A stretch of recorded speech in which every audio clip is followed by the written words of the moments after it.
الحمد لله نحمده ونستعينه ونستغفره ونؤمن به ونتوكل عليه ونعوذ بالله من شرور أنفسنا ومن سيئات أعمالنا.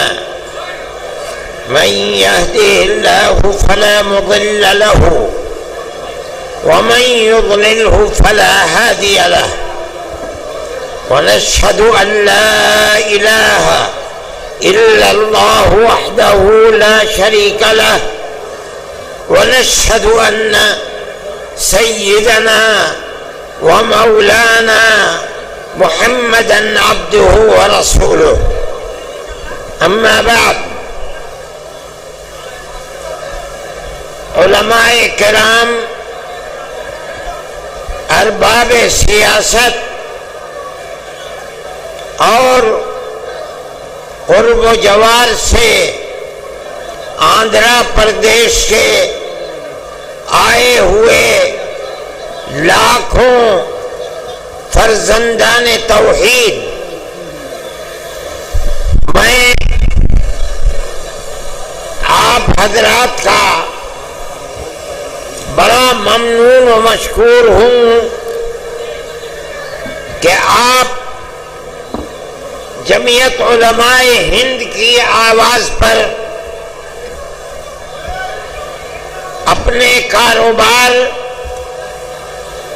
اور اپنی مشغولیتوں کو چھوڑ کر دیوانہ وار اس اجتماع میں لاکھوں کی تعداد میں شرکت کے لیے تشریف لائے. جمعیت علماء ہند کوئی سیاسی جماعت نہیں ہے.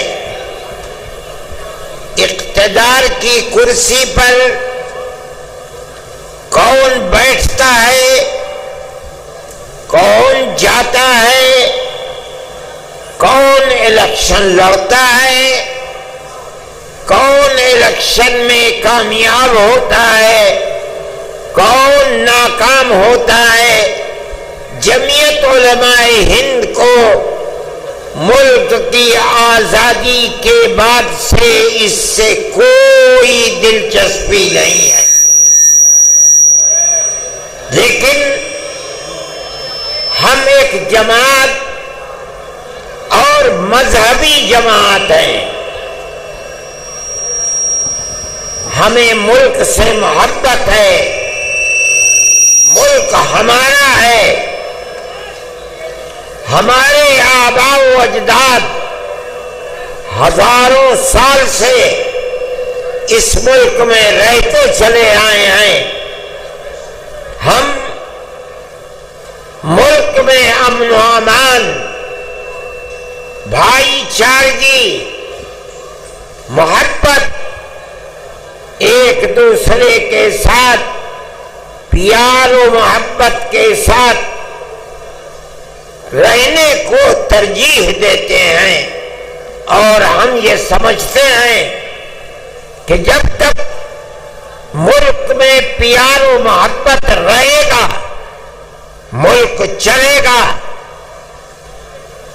اور عزت و آبرو کے ساتھ چلے گا. اگر پیار و محبت کو آگ لگ گئی، ایک دوسرے کے دکھ اور سکھ میں شریک ہونا چھوٹ گیا تو یہ ملک برباد ہو جائے گا، تہس نہس ہو جائے گا.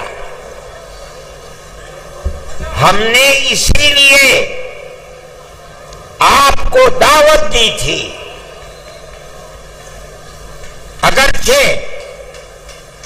حضرت مولانا خالد صاحب نے ملک کی آزادی کے سلسلے میں آپ کے سامنے حقائق کو رکھا ہے، آپ نے سنا ہے، لیکن یہ بات بھی بتائی کہ ہم نے دلی کے اجلاس میں یہ سمجھ کر کہ ملک کی حکومت جو یکساں سول کوڈ یعنی یونیفارم سول کوڈ کا نعرہ بلند کر رہی ہے، وہ گورنمنٹ اس وقت اپنے پیر کے اوپر کھڑی ہوئی نہیں ہے، بلکہ دو بیساکھیوں کے اوپر ہے۔ ایک بیساکھی بہار میں نتیش گورنمنٹ آئے اور دوسری بیساکھی آندھرا پردیش کے اندر چندرا بابو نائیڈو جی کی بیساکھی ہے۔ ہم یہ چاہتے تھے کہ ہم ان دونوں پارٹیوں کو یہ بتائیں کہ ملک کے اندر جب تک ملک کے دستور کی حفاظت نہیں کی جائے گی اس وقت تک ملک اپنے پیر پر کھڑا نہیں رہ سکتا۔ ہم نے ایک اجلاس بہار میں کیا، یہی چیز بتانے کے لیے ہم نے دلی کے اجلاس میں یہ بات کہی تھی کہ ہم چندرا بابو نائیڈو جی کا جو وطن ہے ہم کڑپا کے اندر اجلاس کریں گے اور اس جلسے کے اندر 5 لاکھ آدمی جمع ہوں گے۔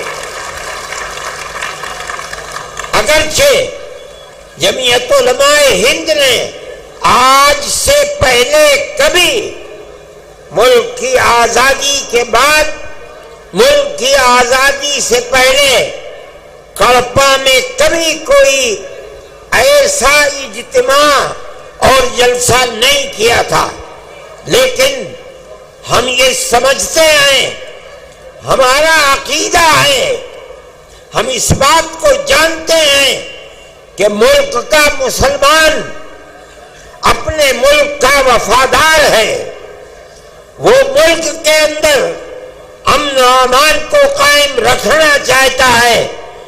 ہم نے 5 لاکھ آدمیوں کو دعوت دی اور آج اس جلسے میں 5 لاکھ سے زیادہ لوگ جمع ہیں۔ آنا جانا مشکل ہے، چلنا پھرنا مشکل ہے۔ مجھ کو شہر سے یہاں تک آنے میں 5 گھنٹہ لگ گیا، جبکہ کتنی گاڑیاں پولیس کی میرے ساتھ تھی، سارے راستے بند ہیں۔ میں یہاں آ گیا، میں خوش ہوں اس بات سے کہ آپ اتنی بڑی تعداد میں یہاں آئے۔ ہمارا جو جلسہ تھا، ہم نے جو بات 1 مہینے پہلے دلی میں کہی تھی، وہ بات ہماری پوری ہو گئی۔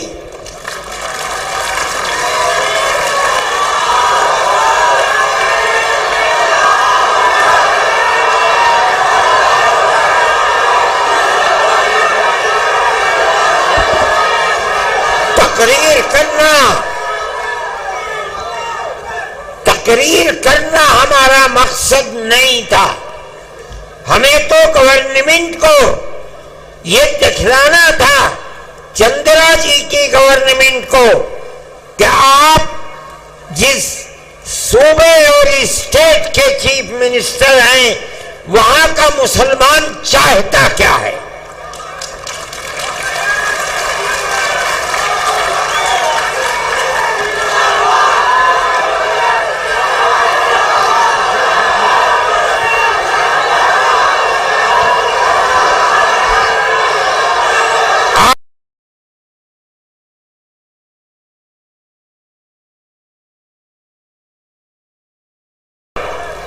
جمعیت علماء ہند کی آواز پر جمع ہو گئے، ہمارا مقصد پورا ہو گیا۔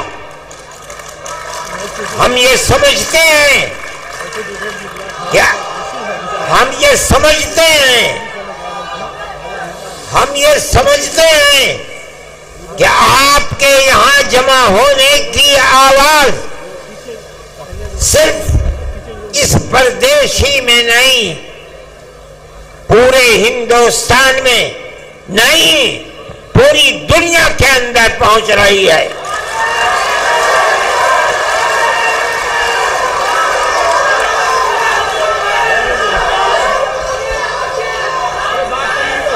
ہم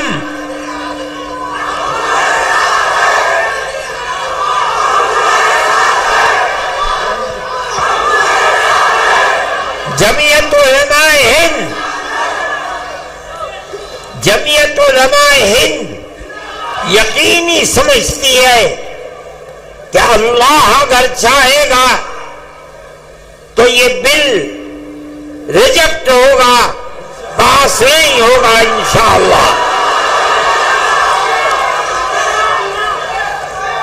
آپ کی گورنمنٹ جن بیساکھیوں کے اوپر بی جے پی گورنمنٹ ٹکی ہوئی ہے، آپ کی گورنمنٹ اس آواز کے بعد جو آج آپ آواز دے رہے ہیں، یقیناً اس بل کی مخالفت کرے گی۔ ہم اس ملک کے رہنے والے ہیں، ہمارے اس ملک کے اندر کیرلا سے لے کر کشمیر تک اور منی پور سے لے کر بمبئی تک ہمارے لاکھوں اوقاف ہیں۔ آج سے نہیں، اس ملک میں مسلمان 1300 سال سے رہتا ہے۔ 1300 سال سے کیرالہ سے لے کر شمالی ہندوستان تک، مغربی ہندوستان سے لے کر مشرقی ہندوستان تک 1300-1400 سال سے ہمارے اوقاف ہیں۔ بڑی بڑی مسجدیں ہیں، دلی کی جامع مسجد سے بادشاہوں کی بنائی ہوئے بڑی بڑی مسجدیں ہیں۔ آج تک قانون یہ تھا کہ جو قبرستان ہے یا مسجد ہے یا خانقاہیں ہیں، اگرچہ ان کے کاغذات نہیں ہیں، لیکن ان کی صورت یہ بتا رہی ہے کہ وہ مسجد ہے، اس کا مطلب ہے کہ وہ مسلمانوں کا وقف ہے۔ اس لیے جو پرانا دستور تھا وقف کا، اس میں یہ بات لکھی ہوئی ہے کہ جو مسجد ہے اس کو وقف مانا جائے گا۔ چنانچہ آج تک 1300 سال سے کاغذات میں اس کو وقف ہی بتایا جاتا ہے۔ یہ پرانا وقف ایکٹ تھا۔ ملک کی بدنصیبی ہے کہ آج جس ترمیمی بل کو لا کر ہمارے سر کے اوپر پہنایا جا رہا ہے، وہ یہ کہتا ہے کہ اگر وقف کے کاغذات نہیں ہیں تو اس کو وقف نہیں مانا جائے گا۔ ہم 1300 سال پہلے کے کاغذات کہاں سے لے آئے؟ 600 سال، 700 سال، 800 سال، 500 سال کے کاغذات کہاں ملیں گے؟ لیکن ہمارا یہ عقیدہ ہے، ہم مسلمان ہیں، مسجد خدا کا گھر وہی معتبر ہوگا جو وقف زمین کے اوپر ہے، جو زمین اللہ کی زمین ہے، کوئی اس زمین کا مالک نہیں ہے. کسی کی زمین کو چھین کر مسجد نہیں بنائی جا سکتی. اگر بنی ہے ہم اس کو مسجد نہیں سمجھتے.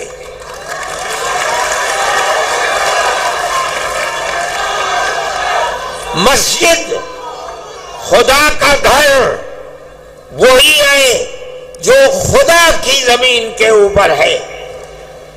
جو اللہ کی زمین پر نہیں ہے ہم اس کو مسجد نہیں مانتے. بابری مسجد کا مقدمہ 50 سال تک جمعیت علماء نے لڑا ہے. فیض آباد اجودھیا کی عدالت سے لے کر لکھنؤ تک، الہ آباد تک، اور الہ آباد سے سپریم کورٹ دلی تک کروڑوں روپیہ خرچ کیا تنہا جمعیت علماء ہند نے. ہم کہتے تھے کہ اکھاڑے والے یہ کہہ رہے ہیں کہ یہاں مندر تھا، بابر نے مندر کو توڑ کر مسجد بنائی ہے. ہم کہہ رہے تھے، ہم نے عدالتوں میں کہا، پلیٹ فارموں پر کہا، سپریم کورٹ میں کہا کہ اگر یہ قانوناً ثابت ہو جائے کہ بابر نے مندر کو توڑ کر رام جنم بھومی میں مسجد بنائی ہے، ہم چھوڑ دیں گے. لیکن اللہ کو کچھ اور منظور تھا. مسجد کی کھدائی ہوئی، کوئی چیز نہیں ملی. جب سپریم کورٹ کا فیصلہ آیا تو مکمل فیصلہ ہے، لکھا ہوا، اعلان ہوا اس کا کہ مسجد اپنی جگہ پر مسجد ہے، کسی مندر کو توڑ کر مسجد نہیں بنائی گئی.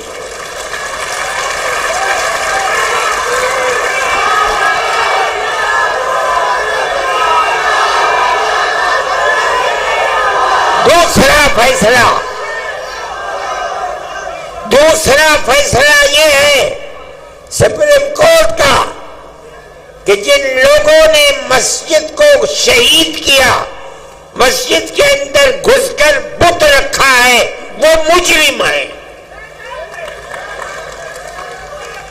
لیکن ہم یہ سمجھ رہے تھے کہ تیسرا فیصلہ اب یقیناً یہ آئے گا کہ مسجد مسجد ہے، مندر نہیں ہے، مسلمانوں کا حق ہے. لیکن تیسرا فیصلہ آیا کہ ہم مسجد اکھاڑے کو دیتے ہیں. ہم کچھ نہیں کر سکے، وہ ہماری سب سے بڑی عدالت ہے. لیکن ہمیں اس بات کی خوشی ہے کہ بابری مسجد مسجد تھی. ہندوستان کا سپریم کورٹ بتاتا ہے مسجد اپنی جگہ پر ہے.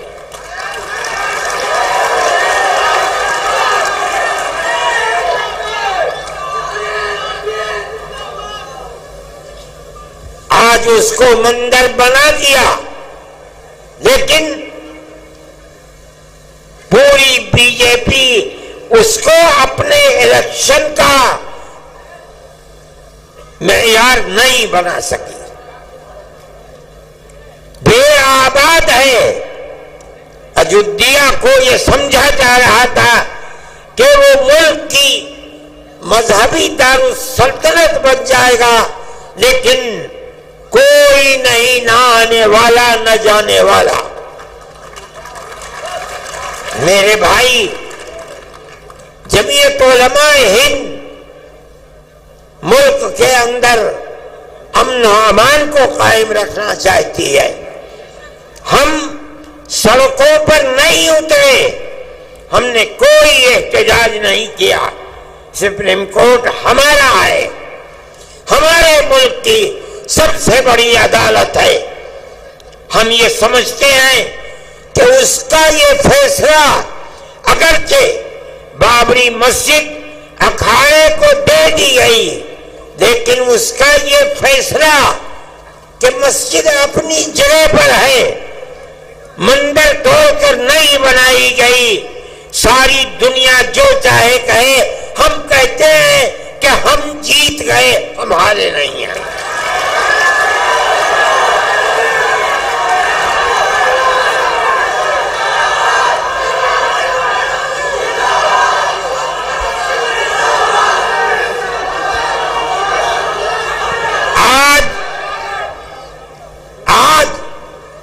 یہ مسئلہ وقف کا چلا دیا، ایک وقف کا قانون بنا ہوا ہے، ملک کی آزادی سے پہلے سے بنا ہوا ہے۔ اس کے اندر جمعیت علماء نے اپنے بڑے بڑے اجتماع کر کے اس کی کمزوریوں کو دور کرایا، اور آج وہ قانونی بل ہے۔ اس کے اندر یہ بات ہے، وقف بائی یوزر، کہ جو وقف کی حیثیت سے، مسجد کی حیثیت سے، درگاہ کی حیثیت سے، خانقاہ کی حیثیت سے، قبرستان کی حیثیت سے 100، 200، 3، 4، 5، میں کہتا ہوں 1300 سال سے چلا آ رہا ہے۔ اس کے کاغذات ہیں یا نہیں ہیں؟ چونکہ اس کی صورت وقف کی ہے، اس کی صورت عبادت گاہ کی ہے، سینکڑوں سال پرانا ہے، اس لیے اس کو وقف ہی مانا جائے گا۔ اسی قانون پر عدالتوں کے فیصلے ہیں، وقف کونسل کے فیصلے ہیں، وقف بورڈ کے فیصلے ہیں۔ کیوں؟ اس لیے کہ ہندوستان میں مسلمان اسلام کا ماننے والا ہے۔ قانون یہ ہے کہ جو وقف ہے وہ وقف ہی رہے گا، جس کی صورت وقف کی ہے اگرچہ اس کے کاغذات نہ ہو، اس کو وقف ہی مانا جائے گا۔ آج تک اسی کے اوپر عمل ہو رہا ہے۔ آج یہ ترمیمی بل، میں جس کی صورت کو برا سمجھتا ہوں، وہ ترمیمی بل یہ آ رہا ہے کہ اگر کاغذات نہیں ہیں اس وقف کو وقف نہیں مانا جائے گا۔ اس کا مطلب ہے کہ گورنمنٹ اس کو کھا جائے گی۔ ہمارے ہزاروں اوقاف، لاکھوں اوقاف، 800 سال، 700 سال، 600 سال پرانے بڑی بڑی مسجدیں ہیں، اور ان سے ملحقہ زمینیں ہیں جن کو یہ گورنمنٹ کھانا چاہتی ہے۔ ہم نے آپ کو جمع کیا ہے تاکہ آپ اپنی صوبائی گورنمنٹ کے سامنے اپنے اس نظریے کو رکھیں کہ مذہبی اعتبار سے ہمارے اوقاف ہیں، اس کے خلاف اگر کوئی نیا بل آتا ہے جو ہماری ان اوقاف کو ہڑپ جانے کے لیے قانون بناتا ہے، ہم اس قانون کو قبول کرنے کے لیے تیار نہیں ہیں۔ نعرہ تکبیر، جمعیت علماء ہند، مولانا ارشد مدنی۔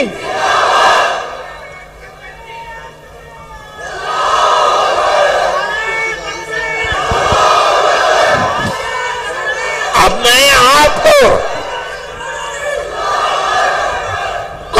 آپ کو اس وقف نے، اس ترمیمی بل نے جس کی ہم مخالفت کر رہے ہیں، میں آپ کو بتاتا ہوں یہ موجودہ ترمیمی بل نہیں ہے، در حقیقت مسلمانوں کے اوقاف کو کھا لینے کے لیے بل لایا گیا ہے، ہڑپ کرنے کے لیے بل لایا گیا ہے۔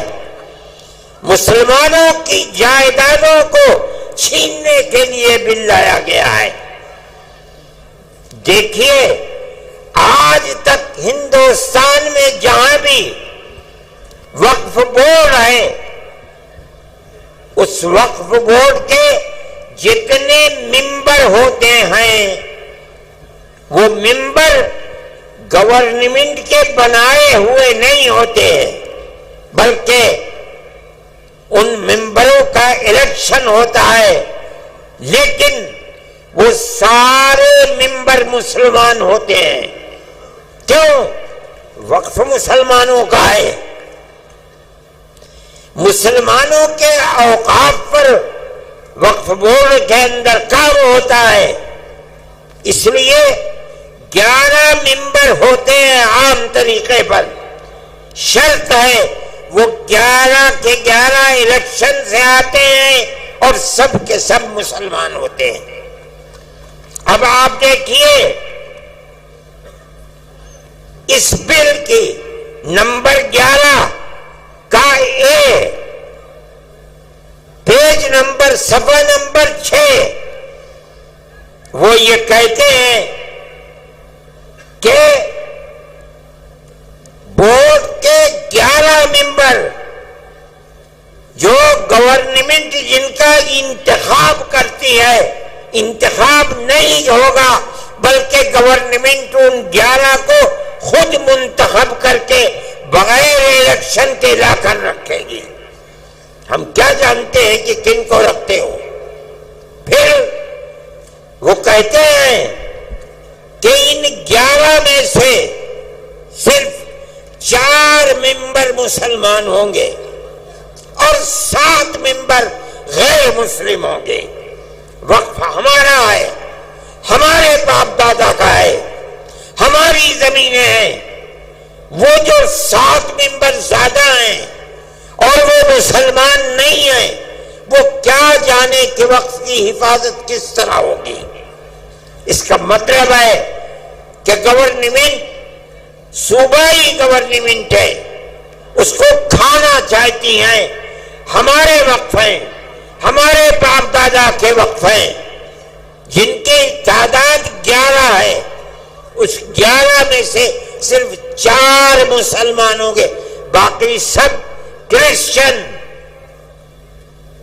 ہندو اور کون کون ہوتے ہیں۔ مگر سوال یہ ہے کہ ہمارا وقف کس طرح محفوظ رہ سکے گا؟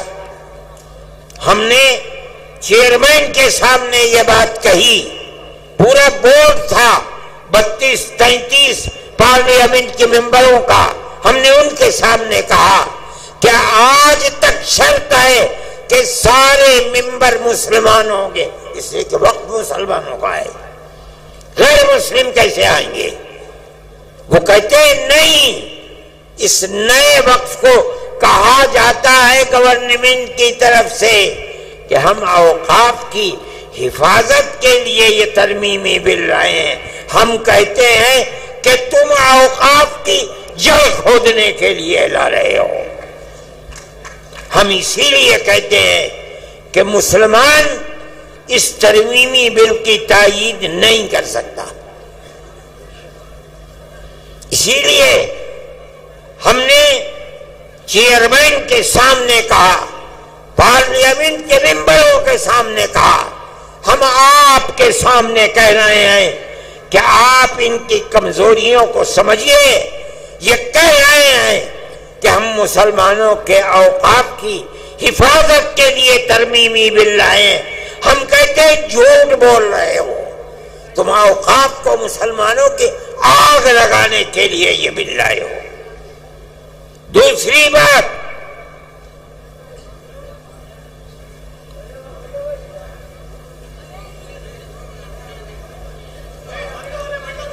وقف کونسل کے اندر یہ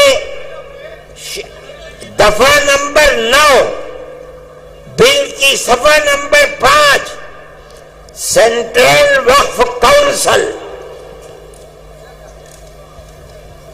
اس کے 22 ممبر ہوں گے۔ یہ دوسری چیز ہے، ان 22 ممبران کے اندر ہیں نمبر 1 9B کہتے ہیں 3 ممبران پارلیمنٹ ہوں گے. ان کا مذہب کیا ہوگا؟ کچھ نہیں ہے. پھر فرماتے ہیں 2 جج ہوں گے، مذہب کی کوئی قید نہیں. 3 اور 2 5. 1 وکیل ہوگا جس کو گورنمنٹ لے کر آئے گی، مذہب کی کوئی قید نہیں. 6 4 وقف کے ماہر ہوں گے، مذہب کی کوئی قید نہیں. 6 اور 4 10 مرکزی حکومت کا 1 ملازم ہوگا، مذہب کی کوئی قید نہیں ہے. 11 اور 1 انچارج اس کا یونین منسٹر ہوگا.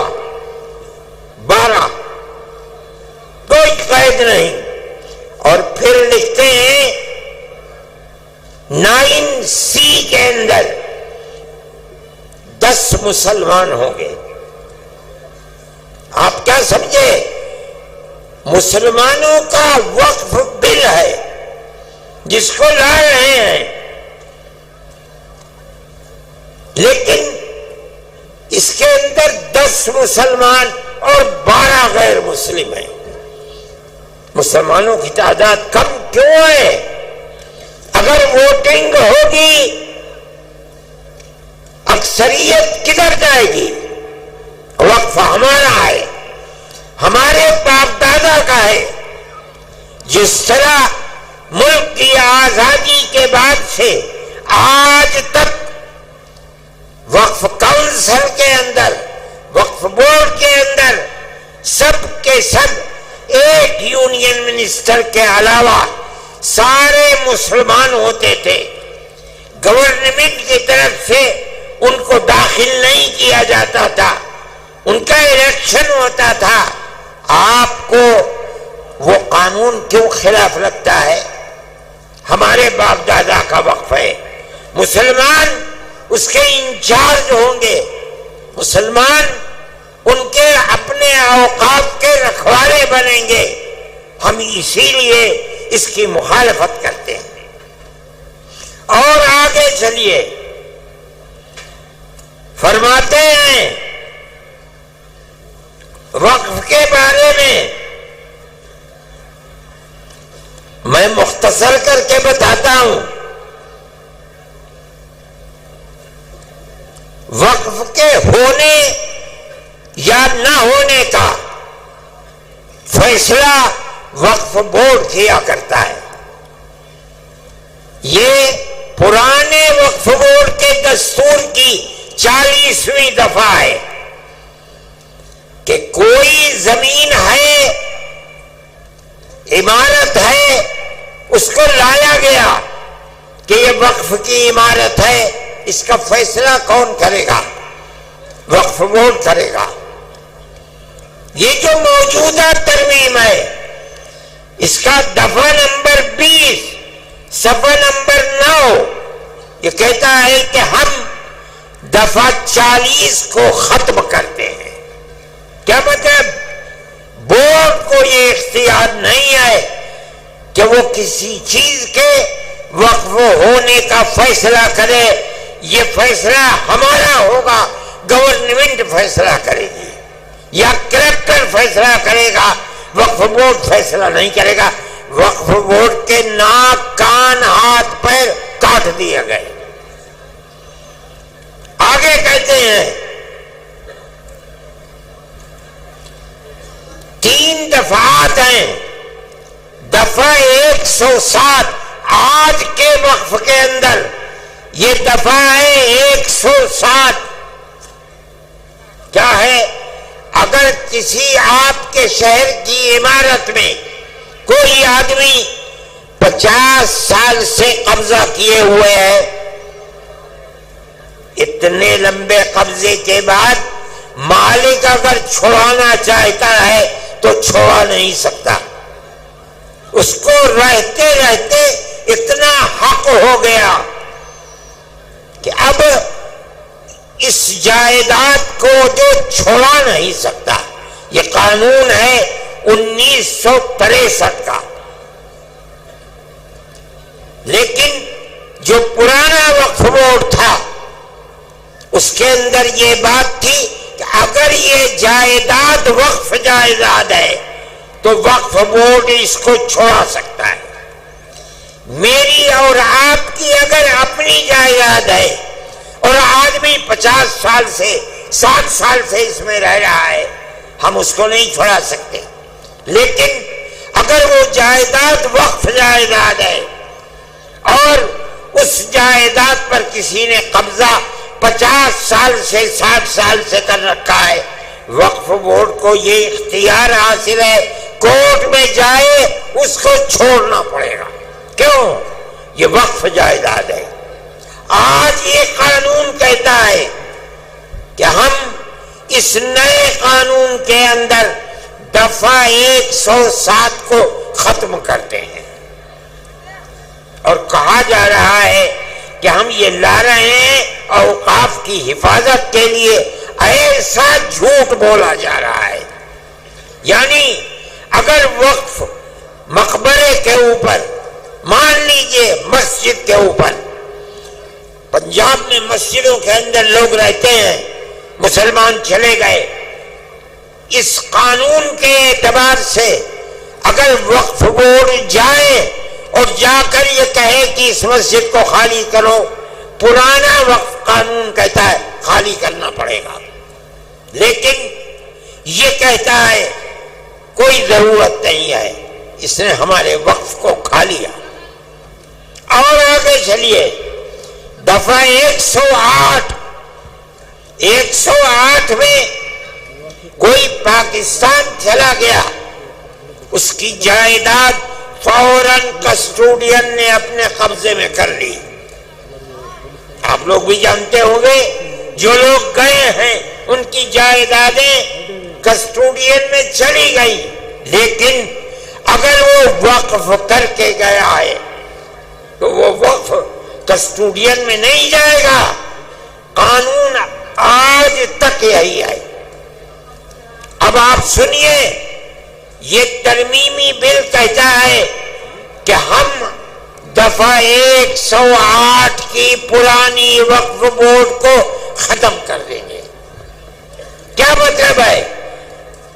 ساری ان کی دی ہوئی مسجدیں، جائیدادیں، اگر آج تک ان کے اوپر کسٹوڈین کا قبضہ نہیں ہے، اس ترمیمی بل کے آنے کے بعد سب کسٹوڈین قبضہ کر لے گی، چاہے وہ مسجد ہو چاہے قبرستان ہو۔ میرے بھائی، میں یہ آپ کو اس لیے بتا رہا ہوں کہ اگر آپ کے صوبے سے اس کی تائید ہوتی ہے تو اس کا مطلب یہ ہے کہ وہ زمینیں، وہ مقبرے، وہ درگاہیں جو آج تک وقف کے اندر داخل تھی، اب وہ وقف سے نکل جائیں گی۔ ہم اسی بنیاد پر کہتے ہیں، آپ حضرات کی یہ آواز جو آج اس میدان سے ابھر رہی ہے، انہی بنیادوں کے اوپر ہم کہتے ہیں کہ وہ آواز اس وقف کے ترمیمی بل 2024 کے خلاف یہ آواز اٹھنی چاہیے۔ جمعیت علماء ہند، میں نے آپ سے کہا تھا کہ ایک مذہبی جماعت ہے، ہمارا سیاست سے کوئی تعلق نہیں ہے۔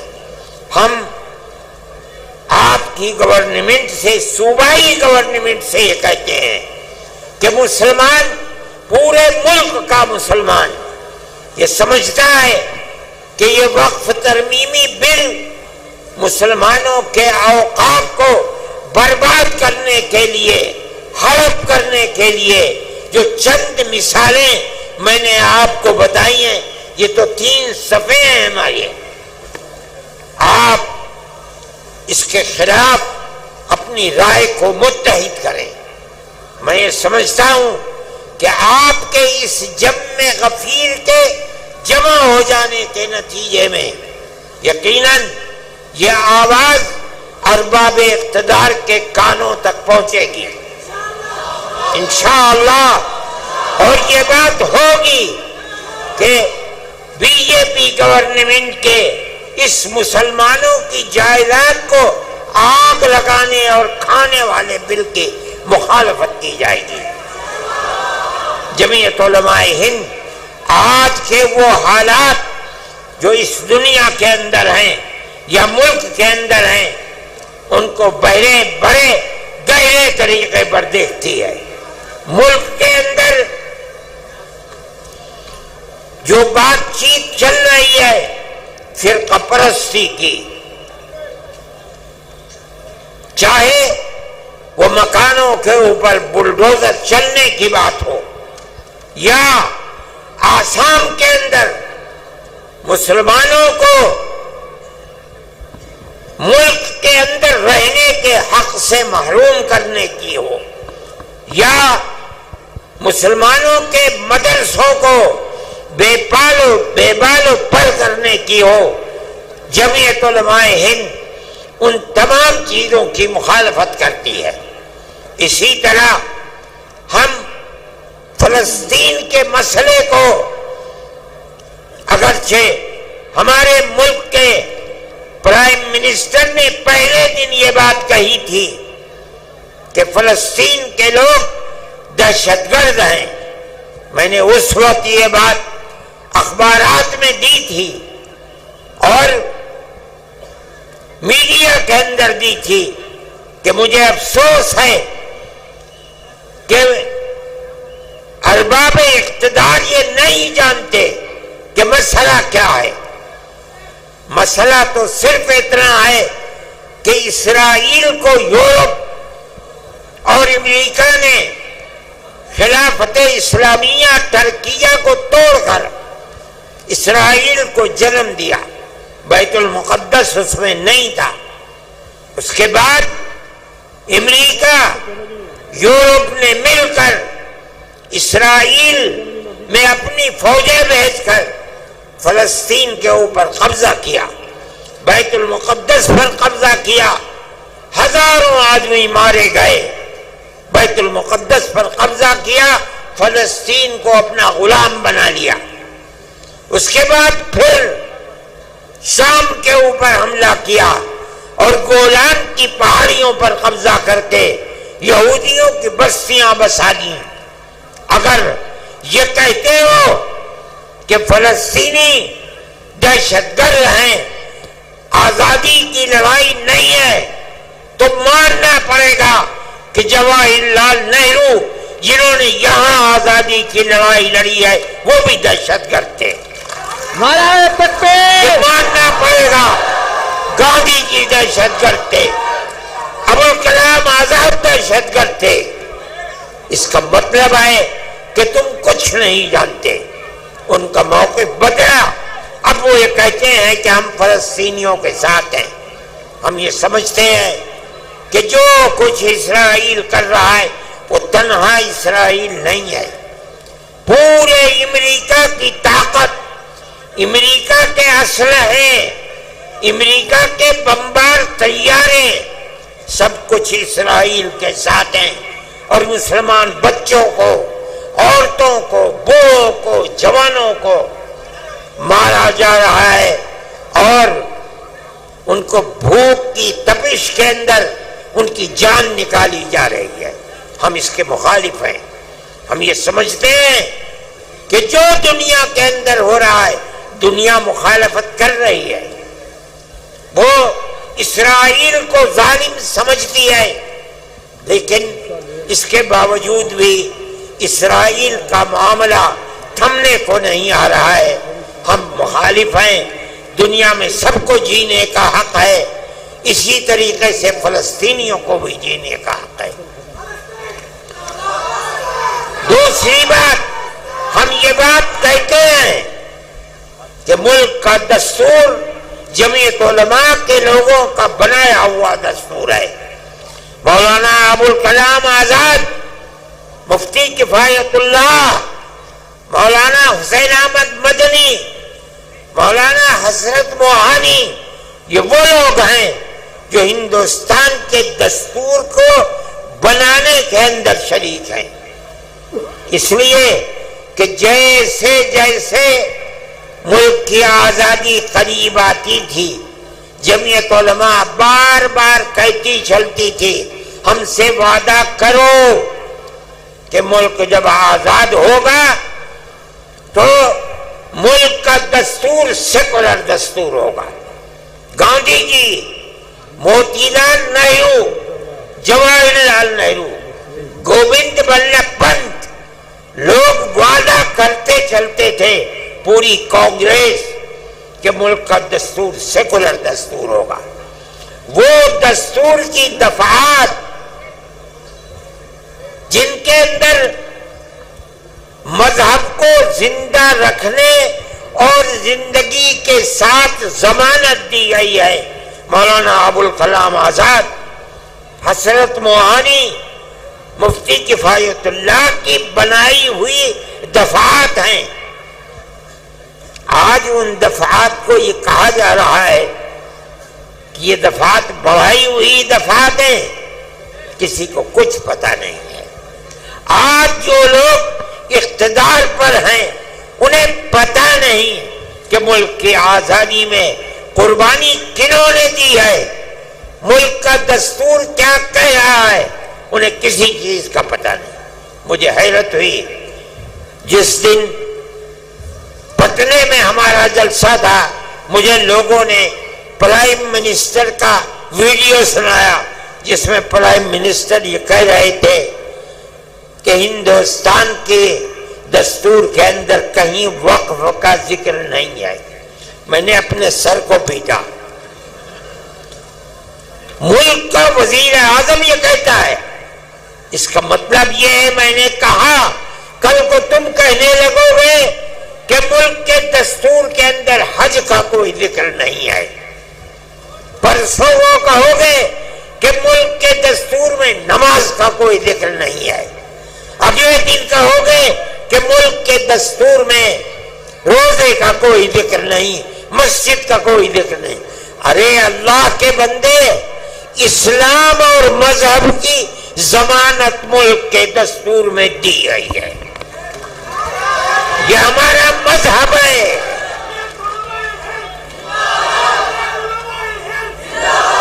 مگر میں کیا کہوں، میری سمجھ میں نہیں آتا کہ آج جو لوگ اقتدار کی کرسی پر بیٹھے ہیں انہیں مذہب ہی کا نام نہیں آتا، نہ وہ کچھ جانتے ہیں. ہمیں ہمارے مذہب کی ضمانت دی گئی ہے. ہم اس ملک میں زندہ ہیں، یہیں مریں گے، یہیں پیدا ہوئے ہیں.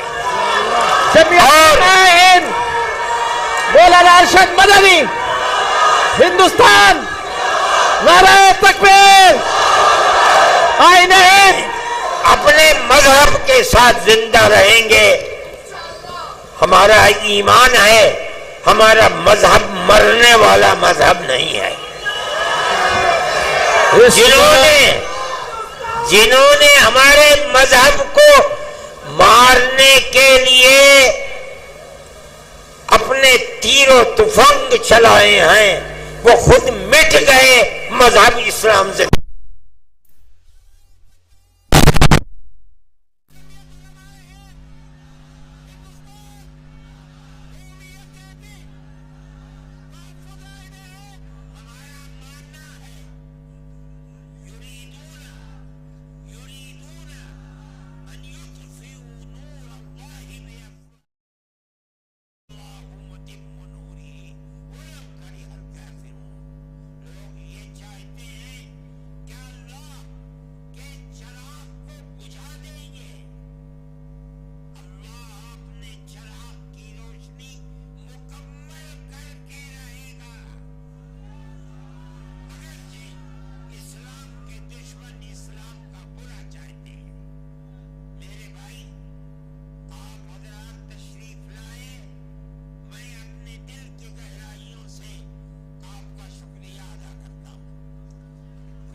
طرف سے طاقت پیدا کر دی، یہ اللہ کا احسان ہے۔ اللہ چاہے گا تو وہ ہمارے خاص طور پر اس مذہبی معاملے میں ہماری مدد کرے گا، بلکہ گورنمنٹ اور ملک کی فرقہ پرست ذہنیت مذہب اسلام کو بدلنا چاہتی ہے، ختم کرنا چاہتی ہے، یکساں سول کوڈ کو لانا چاہتی ہے۔ وہ لوگ انشاءاللہ ناکام و نامراد ہوں گے اور مذہب اسلام انشاءاللہ زندہ رہے گا۔ میں آپ سب کا اور جن لوگوں نے اس اجلاس کے لیے دامیں درہمیں سخنِ مدد کی ہے، میں ان سب کا اور انتظامیہ پولیس والوں کا، ارباب سیاست کا جو یہاں ہیں، میں اپنے دل کی گہرائیوں سے ان سب کا شکریہ ادا کرتا ہوں۔ اللہ تعالی آپ حضرات کے آنے کو قبول فرمائے۔ آپ جس طرح خیر و عافیت کے ساتھ آئے ہیں، آمین کہو حضرت، دعا فرما رہے ہیں، خیر و عافیت کے ساتھ دعا ہو رہی ہے، آمین کہو، دعا ہو رہی ہے، سکون سے آمین کہیں۔ جہاں جہاں ہمارے والنٹر اور پولیس والے ہیں وہ اپنا محاذ سنبھال لیں تاکہ مجمع سکون سے نکل جائیں۔ حضرت دعا فرما رہے ہیں۔ اللہم انا نشہدک انت اللہ آمین لا الہ الا انت آمین انت الاحد الصمد الذي لم يلد ولم يولد ولم يكن له كفوا احد۔ آمین اللهم صل على سيدنا عبدك ورسولك محمد النبي الأمي وعلى آله وأصحابه وأهل بيته وبارك وسلم كما تحب وترضى عدد ما تحب وترضى۔ آمین اے اللہ ہمارے اس اجتماع کو مقبول فرما لے۔ آمین اے اللہ تمام ہر طرح کی مدد کرنے والوں کی مدد کو قبول آمین فرما لے۔ اللہم آمین۔ جو لوگ دور دور سے آئے ہیں خیر و عافیت کے ساتھ ان کو واپس بھی فرمائیے۔ آمین اے اللہ یہاں کے صدر مولانا غیاث الدین صاحب کی بچی بہت بیمار ہے، اے اللہ اس کو شفا عطا فرما۔ آمین اللہ اے اللہ سب بیماروں سب کے لیے ہم یہاں جمع ہوئے ہیں، ہمیں اپنے اس پاکیزہ مقصد میں کامیابی عطا فرما۔ اللہم آمین اے اللہ ہمارے دین و ایمان کی حفاظت فرما، آمین ہمیں شرور و فتن سے محفوظ و محفوظ۔ آمین اے اللہ ہمارے ملک میں امن و امان کو قائم فرما، آمین ہندو مسلمان اور سب بسنے والوں کے دلوں میں ایک دوسرے کی محبت پیدا فرما، آمین ایک دوسرے کے سکھ درد میں شریک بنا۔ اے پروردگار ہمارے دین کی حفاظت فرما، آمین ساری دنیا میں امن و امان پیدا فرما، آمین مسلمانوں کی حفاظت فرما۔ آمین جو طاقتیں چراغ کو اسلام کے بجھانا چاہتی ہیں اے اللہ انہیں خائب و خاسر فرما، آمین اللہ اسلام کو عزت عطا فرما، آمین شرور و فتن سے مسلمانوں کو محفوظ فرما۔ آمین جنہوں نے پیسہ دے کر کے اور کام کر کے اس اجتماع میں کام کیا ہے اے اللہ قبولیت سے نواز آمین اور شرور و فتن سے محفوظ و محفوظ فرما۔ جن لوگوں نے دعاؤں کے لیے کہا ہے ان کو ان کے مقاصد حسنہ میں کامیابی آمین وصلی اللہ تعالی علی خیر خلقہ سیدنا محمد۔ برحمتک یا رب العالمین۔ بس بچوں اب جو لوگ باہر والنٹر کھڑے ہیں وہ اپنا اپنا مقام سنبھال لیں اور لوگوں کو سکون سے نکلنے دیں۔ میں نے آپ کو پہلے بھی کہا تھا آنے جانے میں کسی قسم کی کوئی پریشانی نہ پیدا کرے۔ ہٹ جاؤ۔ آپ لوگ دھیرے دھیرے نکلیں.